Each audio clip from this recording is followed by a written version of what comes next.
आप सभी को स्वागत करता हूं आपके चैनल एम टू सक्सेस 98 पर। दोस्तों, ये हमारा सेकंड क्लास है जो कि हम पीरियड ऑफ दिल्ली सल्तनत पढ़ने वाले हैं। पहला क्लास हमारा बैकग्राउंड ऑफ दिल्ली सल्तनत था। जो कोई भी मिस कर दिए जल्दी से जाके फटाफट चैनल पे देखिए और नीचे डिस्क्रिप्शन बॉक्स में आपको मिल जाएगा। दोस्तों, आज की क्लास में हम स्लेव डायनेस्टी के बारे में कुछ डिटेल इन्फॉर्मेशन जानने वाले हैं और उनका कुछ मोनूमेंट्स जैसे कि हम कुतुब मीनार, कुवत-ई-इस्लामी और इल्तुतमिश का कुछ कारीगरी, भारत में उनका कौन सा स्टेट, कौन सा पॉइंट पे उनका राजत्व था और पहला स्लेव डायनेस्टी का सुल्तान जो कि हम कुतुबुद्दीन ऐबक के बारे में कुछ जानेंगे। तो चलिए जल्दी से जल्दी फटाफट क्लास के अंदर चलते हैं। उसमें से आपको कुछ पहला क्लास के हिंट में देना चाहूँगा। पहले क्लास में हम पढ़े थे 1191 में जो कि फर्स्ट बैटल ऑफ तराइन हुआ था और 1192 में second battle of Tarain Mohammad Ghori and हमारा राजपूत जो कि हमारे थे पृथ्वीराज चौहान के बीच में, ठीक है, जो कि बैटल ऑफ तराइन हुआ था। बहुत ही इंपॉर्टेंट रोल प्ले करेगा आपके आने वाले एग्जाम में। तो चलिए पहला क्लास को छोड़ के दूसरा क्लास स्टार्ट करते हैं। दूसरे क्लास में पहले भारतवर्ष में पहली बार ऐसा होने जा रहा था कि कोई राजगद्दी पर बैठने वाला था, वो एक स्लेब था। मोहम्मद गौरी का स्लेब जो कि हमारा कुतुबुद्दीन ऐबक थे, उनको मोहम्मद गौरी जब 1206 में भारत छोड़कर अपना जन्मभूमि तरफ रवाना हो रहे थे, तो उनको भारत देश का जो भी उनका एम्पायर था उनको सौंप के जा रहे थे। तो वहाँ से हमारा स्लेव डायनेस्टी का शुरुआत होता है जो कि यहाँ पे पीरियड है 1206 से लेकर 1290, total 84 years slave dynasty Bharat में शासन किया। उसके बाद होता है कि खिलजी डायनेस्टी का जो कि 1290 से लेकर 1320 तक 30 साल। उसके बाद तुगलक डायनेस्टी जो कि 1320 से लेकर 1414 तक 94 ईयर्स, सबसे लॉन्गेस्ट पीरियड ऑफ जो लॉन्गेस्ट डायनेस्टी है जो कि दिल्ली सल्तनत पर राजत्व किया था। उसके बाद सैयद डायनेस्टी 14 से 14 लेकर 14 से 51 जो कि 37 साल तक। उसके बाद लोधी डायनेस्टी 1451 से लेकर 1526 तक, ठीक है। यहाँ से हमारा दिल्ली सल्तनत का शुरुआत होता है। दिल्ली सल्तनत कैसे भारत देश में एक पॉइंट पर सेंट्रल गवर्नमेंट को लेके बहुत ही स्ट्रॉन्ग करने जा रहा था, ठीक है। मैं यहाँ पे आपको कुछ क्वेश्चन पूछना चाहूँगा कि दोस्त देखिए, यहाँ पे दिल्ली सल्तनत का हम 5 पीरियड पढ़ेंगे, उसके बाद हम मुगल पीरियड भी पढ़ेंगे। सारे के सारे जो डायनेस्टी हैं दिल्ली पे ही क्यों शासन करना चाहते हैं, दिल्ली को ही क्यों अपना राजधानी और कैपिटल घोषित करना चाहते हैं और वहीं पर रह के राज मतलब बोल सकते हैं शासन करना क्यों चाहते हैं? क्योंकि दिल्ली जो पोजीशन पर है उसको हम सेंट्रल इंडिया बोलते हैं, ठीक है। पहले में जो हम देखे थे पहले क्लास में तुर्क इन्वेंशन हुआ, मुस्लिम इन्वेंशन हुआ, ठीक है। हमारा सेंट्रल गवर्नमेंट और राजपूत के अंदर जो यूनिटी नहीं था और सेंटर में हमारा एक strong power dynasty, Rajput dynasty, कोई भी डायनेस्टी हो, शासन नहीं कर रहा है, इसीलिए उनको बहुत ही आसानी से, जैसे कि हम बोल सकते हैं मोहम्मद गजी ने हमको 17 बार लूटे, ठीक है। मोहम्मद गौरी पहले बैटल ऑफ तराइन हार के भी दूसरा बैटल जीत गए हमारा पृथ्वीराज चौहान के द्वारा। तो उनका मकसद यही था कि सेंटर में रह के पूरे देश पर कब्जा करके शासन करेंगे। इसीलिए वो चाहते थे कि दिल्ली में ही उनका अड्डा जमा रहे, उनका कैपिटल वहीं पर रहे, उनका राज सिंहासन जो भी चीज़ें एक डायनेस्टी के अंदर होता है वो सेंट्रल गवर्नमेंट को ही कब्जा करे। उसके साथ साथ कुछ जियोग्राफिकल चेंजेस भी है, जैसे मैं मैप में आगे जाकर मैं दिखाऊंगा, ठीक है। तो ये सब पॉइंट्स को आज हम कवर करने वाले हैं। कंप्लीट इन्फॉर्मेशन मैं आपको प्रोवाइड करूंगा और ये क्लास अगर आप 2 से 3 बार रिपीटेडली आप देखते हो, जो पॉइंट बोलते हैं उसको आप नोट्स बनाते हो, देन आपको कोई भी 1 से 2 मार्क जितना भी क्वेश्चन आए दिल्ली डायनेस्टी से, दिल्ली सल्तनत से, आपका एक भी मार्क मिस नहीं होगा, ठीक है। तो चलिए स्टार्ट करते हैं आपका पीरियड ऑफ दिल्ली सल्तनत, ठीक है। तो दिल्ली सल्तनत में हम पहले पॉइंट पे क्या आते हैं कि Mohammad Ghori's conquest become the nucleus of a new political entity in India called the Delhi Sultanate. Mohammad Gauri के जाने के बाद भारत देश में, भारतवर्ष में इतिहास में पहली बार कोई दास स्लेव राजा बनने जा रहा था और इंडियन पॉलिटिकल में बहुत ही सारे बिग चेंजेस आने वाले थे, ठीक है, जो कि हमारा स्लेव डायनेस्टी का शुरुआत होता है। आगे बढ़ेंगे तो पहले पॉइंट में हमारा स्लेव डायनेस्टी में जो भी हम 5 डायनेस्टी के बारे में पढ़ेंगे उनमें से आपको 5 से 6 ऐसे राजा या 4 से 5 हम बोल सकते हैं ऐसे इम्पोर्टेंट किंग्स और सुल्तान मिलेंगे जिनका अच्छे अच्छे मोनूमेंट्स, जिनका कुछ हम बोल सकते हैं लिखते हैं, उनका कुछ अच्छे अच्छे मोनूमेंट्स, उनका कुछ अच्छे से बोल सकते हैं फंडामेंटल राइट्स जो होते हैं आपको एग्जाम में पूछता है। उसी हिसाब से स्लेव डायनेस्टी के भी बहुत कुछ गिने चुने हैं, जैसे हम बोल सकते हैं कुतुबुद्दीन ऐबक जो कि फाउंडर ऑफ स्लेव डायनेस्टी है, शमसुद्दीन इल्तुतमिश उनका कुछ मोनूमेंट्स बना है। उसके बाद फर्स्ट फीमेल सुल्तान जो कि हम बोल सकते हैं रजिया सुल्तान, ठीक है। उसके बाद गियासुद्दीन बलबन, ये चारों इंपॉर्टेंट पॉइंट्स है, ठीक है। आगे जाते समय हम पढ़ेंगे, लेकिन कंप्लीट इन्फॉर्मेशन जान लेते हैं। कुतुबुद्दीन ऐबक 1206 से लेकर 1210 तक जो कि 4 साल तक शासन किए थे। उनके बाद उनका जमाई बोल सकते हैं शमसुद्दीन इल्तुतमिश जो कि 1211 से लेकर 1236 तक 25 साल तक राज किए। उनके बाद रुकुद्दीन इल्तुतमिश का बेटा रुकदीन, रुकदीन का उनके माँ ने राज्याभिषेक किया था जो कि 1 साल तक राजत्व किए थे। उसके बाद हमारा फर्स्ट दिल्ली सल्तनत का पहला वुमेन एम्पावरमेंट बोल सकते हैं रजिया सुल्तान, जिनको अपने पिता इल्तुतमिश ने ही अपना राजगद्दी दिए थे, जो कि 4 साल तक अपना राजत्व विस्तार किए। उसके बाद बहरम शाह जो कि 2 साल तक, मसूद शाह जो कि 4 साल, नसीरुद्दीन मोहम्मद जो कि 20 साल तक, गियासुद्दीन बलबन बहुत इम्पोर्टेंट 21 साल, कैकत जो कि 3 साल तक, ठीक है। इनमें से सबसे ज़्यादा शमसुद्दीन इल्तुतमिश 25 साल और रुकुद्दीन 1 साल तक राज किए थे स्लेव डायनेस्टी के बारे में, ठीक है। तो नेक्स्ट पॉइंट आ जाएगा आपका जो कि मैप दिखाने वाला था। मैप में आपको बहुत ही अच्छे कंप्लीटली मैं आपको क्लियर करवा दूंगा। देखिए यहाँ से जो भी आपका पिंक कलर का बॉर्डर आ रहा है, यहाँ से पूरा अपना दिल्ली सल्तनत का शुरुआत होता है जो कि स्लेव डायनेस्टी का था। स्लेव डायनेस्टी यहाँ पे देखिए पॉइंट कैपिटल उनका था जो कि आपका दिल्ली हो गया, दिल्ली आपका कैपिटल था। और जो कि रेड कलर का डॉटेड लाइन से आप देख सकते हो उज्जैन, ठीक है, मैं भी डॉटेड दे रहा हूँ। उज्जैन है आपका, बोध गया है, सारनाथ है, जट है, लाहौर है, ठीक है। ये सब चीज़ों का आपका बोलते मेजर सिटीज है। उसके बाद मैं आपको एक क्वेश्चन पूछा था, क्यों हर एक सुल्तान चाहता है कि भारत में मिडिल में शासन करने के लिए? क्योंकि देखिए यहाँ पे अगर आप गौर से नज़र डालेंगे, यहाँ से कितना नदियाँ जाते हैं। इंदोस इधर से आता है, रबी, सतलेज, ठीक है, इधर से चंबेली, बनस, सोन रिवर, यमुना, गंगा, मतलब यहाँ पे कभी भी आप बोल सकते हैं क्या हरियाली ही हरियाली रहेगा साल भर।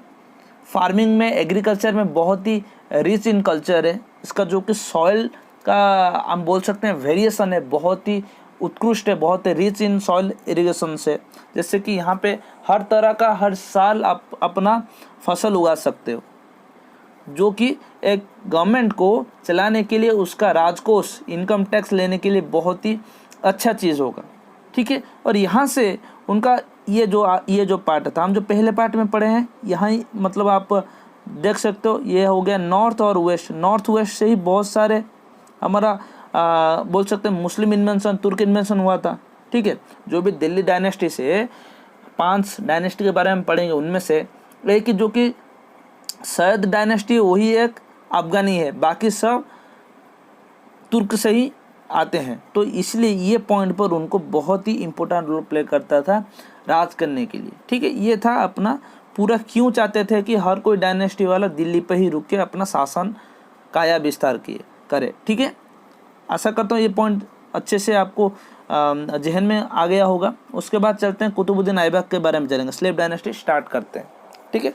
तो पहले आते हैं जो कि पहला ऐसे स्लेव जो कि भारत का पॉलिटिकल हिस्ट्री बदलने वाले थे, जो कि हमारे कुतुबुद्दीन ऐबक, जिनका टाइम पीरियड था 1206 से लेकर 1210 तक। याद रखिए, मैं बार बार बोलता हूँ, मेरे साथ ही आप बोलिए 1206 से लेकर 1210 तक।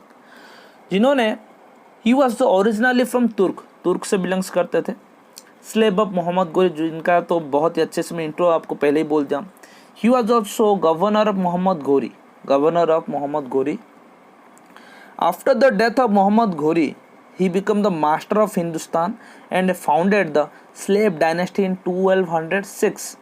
After the death of अपना मालिक का देहांत के बाद भारत के जो भी अपना काया विस्तार किए थे मोहम्मद घुरी का, उनको अपने कमांड पे लेने का टाइम आ गया था, जो कि अपना वंश फाउंड किए जो कि स्लेव डायनेस्टी के नाम पे फेमस है 1206 में। ठीक है, ही कंस्ट्रक्ट 2 मस्क्यू, 2 मस्क्यू अपने जीवन काल में बनाए थे, जिसका नाम है कुत उल इस्लाम जो कि दिल्ली पर है, और एक 2.5 दिन का झोपड़ा बहुत ही फेमस अजमेर राजस्थान पर है। ठीक है, यहाँ पे पिक्चर दे रहा हूँ, कोई भी अगर आप राजस्थान जा रहे हैं या दिल्ली घूम रहे हैं, ठीक है, ये दोनों चीज़ जाके जितने भी हिस्टोरिकल प्लेसेस आप जाके ज़रूर घूमिए। याद रखिए कुत उल इस्लाम जो कि दिल्ली पर है, 2.5 दिन का झोपड़ा जो कि अजमेर राजस्थान पे है। ये दोनों जो कि मस्क्यू हैं कुतुबुद्दीन ऐबक 1206 से लेकर 1210 तक जो शासन किए थे उनके टाइम पीरियड में ये बनाए थे। ठीक है, आगे बढ़ेंगे। आगे कुछ पॉइंट्स है कुतुबुद्दीन ऐबक का। He also began the construction of Qutub Minar, Qutub Minar का कंस्ट्रक्शन स्टार्ट किए थे। और एक सूफी सेंट थे जिनको हम देखे होंगे कि बहुत सारे राजा अपने गुरु होते हैं, कुल गुरु होते हैं, उसी हिसाब से सूफी सेंट जो कि ख्वाजा कुतुबुद्दीन बकियात काकी के नाम पर सूफी सेंट थे, famous Sufi saint Qutubuddin Aibak उनको बहुत मानते थे, उनके नाम पर कुतुब मीनार का बनाया स्टार्ट किए थे। आप कैसे याद रखोगे कि यहाँ पे बहुत बार क्वेश्चन पूछता है कि कुतुब मीनार किसके मेमोरियल पर और किसके हॉनर पर बनाया गया था? ख्वाजा कुतुबुद्दीन बख्तियार काकी। ठीक है, याद करिए, कुतुब मीनार कुतुबुद्दीन ऐबक ने बनाना स्टार्ट किया था, स्टार्ट किए थे, एंड नहीं किए थे। एंड उनका जामा था जो बोल सकते हैं, या हम बोल सकते हैं उनका सन इन लॉ। ठीक है, इल्तुतमिश ने कंप्लीट किए थे। For his generosity he was given the title of Lal Bakhsh. Lal Bakhsh means giver of lakhs, बहुत दयालु थे, बहुत सारे अपना जो भी दान करने चाहते थे इसलिए उनका नाम लाल बख्श कर रखा गया था।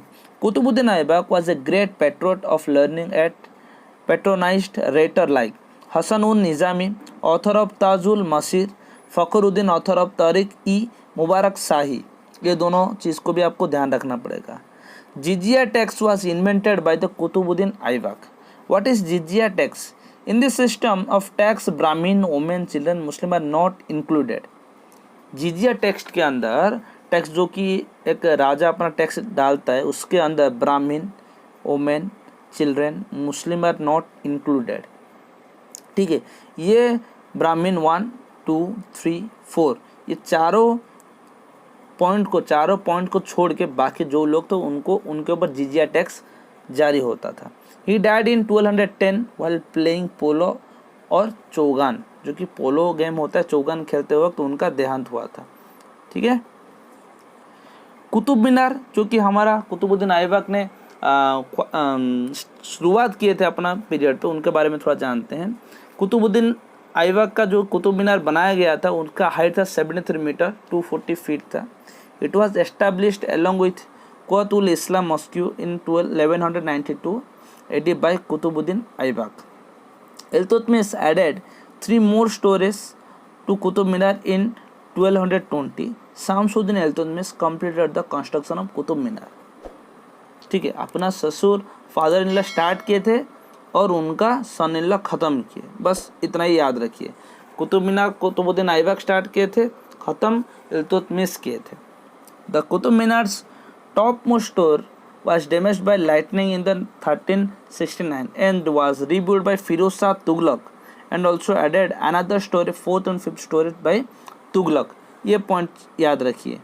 ठीक है, क्योंकि जो कि टॉप मोस्ट बिल्डिंग था लाइटनिंग के द्वारा ख़राब हो गया था, डिस्ट्रॉय हो गया था, उसको फिरोज शाह तुगलक ने 1369 पर बनाए थे। Qutub Minar Mehrauli area of Delhi part of UNESCO world heritage site. और एक बात, Qutub Minar UNESCO heritage site के अंतर्भुक्त ऑलरेडी हो गया है। ठीक है, तो चलिए आगे बढ़ेंगे।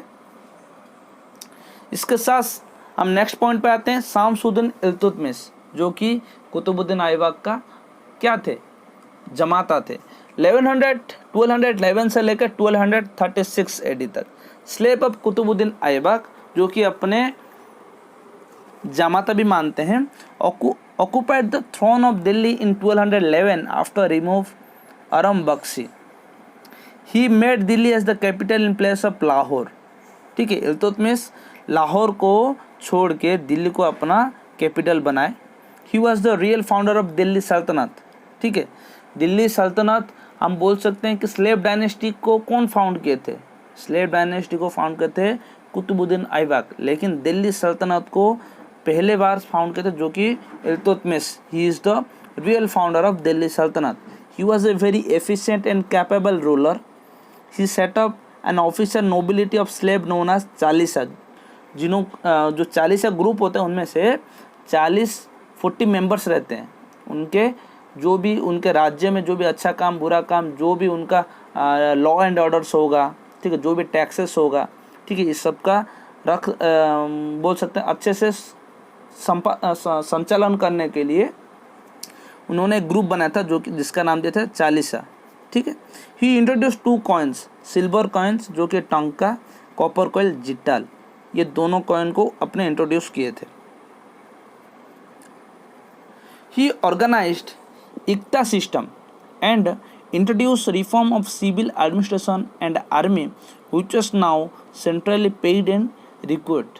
मतलब अपने टाइम पीरियड में बहुत ही अच्छे काम करके गए हैं, जो कि इक्ता सिस्टम स्टार्ट किए थे, टंका और जितल को इंट्रोड्यूस किए थे, उसके साथ साथ एडमिनिस्ट्रेशन सिविल एडमिनिस्ट्रेशन को भी इंट्रोड्यूस किए थे, जिनमें से अपने राज्यों में अच्छे कैपेबल यंग्स को लेते थे, अपना आर्मी में भर्ती करते थे और उनको पगार भी देते थे. ये सब चीज़ों का इल्तुतमिश बहुत ही कैपेबल रूलर थे.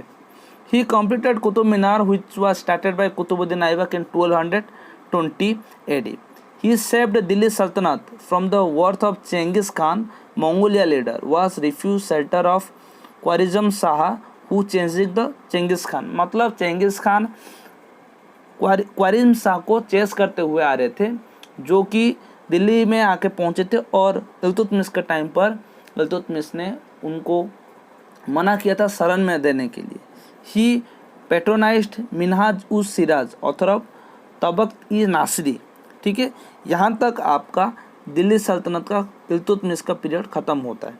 ठीक है, यहाँ से नेक्स्ट क्लास में हम दिल्ली सल्तनत का आगे जो भी रज़िया सुल्तान है, रुकुद्दीन है, गियासुद्दीन बलबन है, उनके बारे में बहुत ही अच्छी इन्फॉर्मेशन लाने वाले हैं. तब तक ये क्लास देखिए और आगे बढ़ते रहिए, नेक्स्ट क्लास तक वेट करिए. ठीक है, अगर क्लास अच्छा लग रहा है ज़रूर जल्दी से जल्दी शेयर करिए, क्योंकि बहुत ही अच्छे कॉन्सेप्ट आपके लिए ला रहे हैं. छोटे पार्ट में 30 मिनट्स 40 मिनट्स के डिवाइडेड करके लाएं, जिसके आपके पास टाइम भी बचे और आप रिपीटेशन भी अच्छे से कर सको. ठीक है दोस्त, तो यहीं पे आज हमारा सेशन ख़त्म होता है. मिलते हैं नेक्स्ट सेशन दिल्ली सल्तनत का और कुछ गिने चुने किंग्स को लेके हम मिलते हैं.